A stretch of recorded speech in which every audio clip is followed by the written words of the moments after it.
मेरे बाहों में आकर तो देखो रिहाना। रिहाना की जिंदगी किसी तूफान से कम नहीं थी।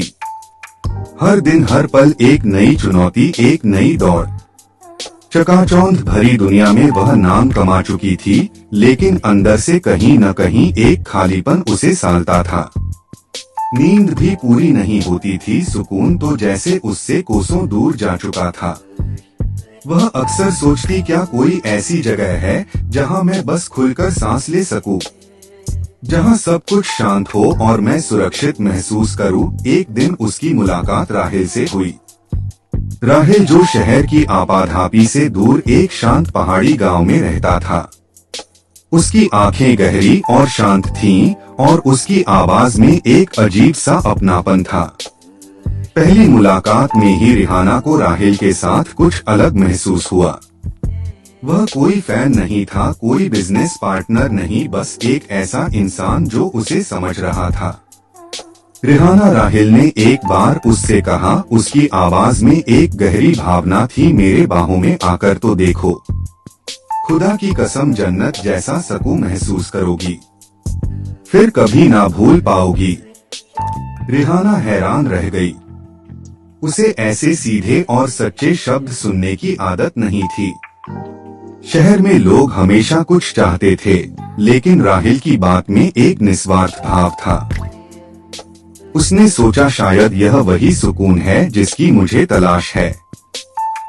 कुछ हफ्तों बाद रिहाना ने राहिल के गांव जाने का फैसला किया। वह अपनी सारी चकाचौंध, अपने मेकअप, अपने महंगे कपड़े सब छोड़कर बस एक साधारण सी लड़की बनकर निकली।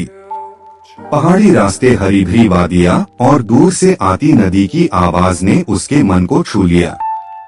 जब वह राहिल के गांव पहुंची तो शाम हो चुकी थी। राहिल उसे लेने आया था। उसकी आंखों में चमक थी और उसके चेहरे पर एक सुकून भरी मुस्कान। रिहाना को देखते ही उसने अपना हाथ आगे बढ़ाया और रिहाना ने बिना सोचे उसका हाथ थाम लिया।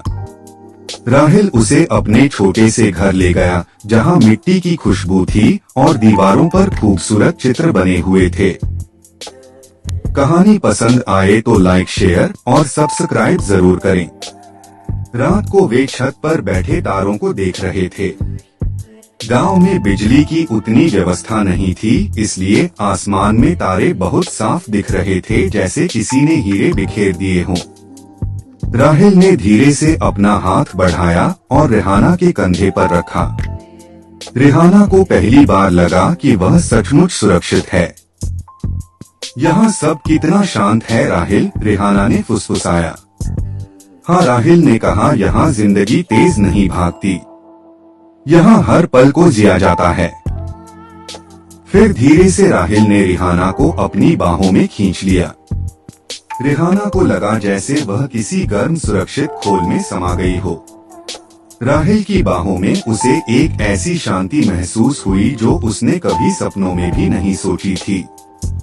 यह सिर्फ शारीरिक आराम नहीं था, यह मानसिक और आत्मिक सुकून था।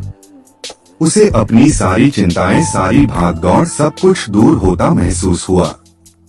राहिल की दिल की धड़कन उसे सुनाई दे रही थी, जो एक सुकून भरा संगीत थी।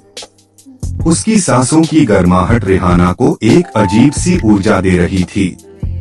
उस पल उसे लगा कि स्वर्ग अगर कहीं है तो वह इसी पल में है, राहिल की बाहों में। समय जैसे ठहर गया था।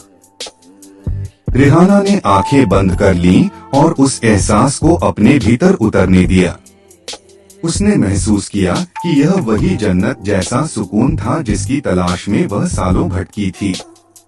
यह एक ऐसा पल था जो उसकी स्मृति में हमेशा के लिए अंकित हो गया। उस रात रिहाना को कई सालों बाद गहरी और सुकून भरी नींद आई।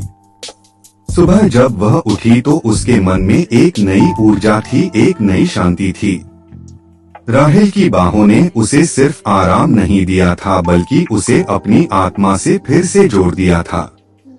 वह जानती थी कि वह इस पल को, इस एहसास को और राहिल को कभी नहीं भूल पाएगी। यह एक ऐसा सुकून था जो उसे उसकी जिंदगी की हर दौड़ के बाद हमेशा याद आता रहेगा और उसे एक नई दिशा दिखाता रहेगा।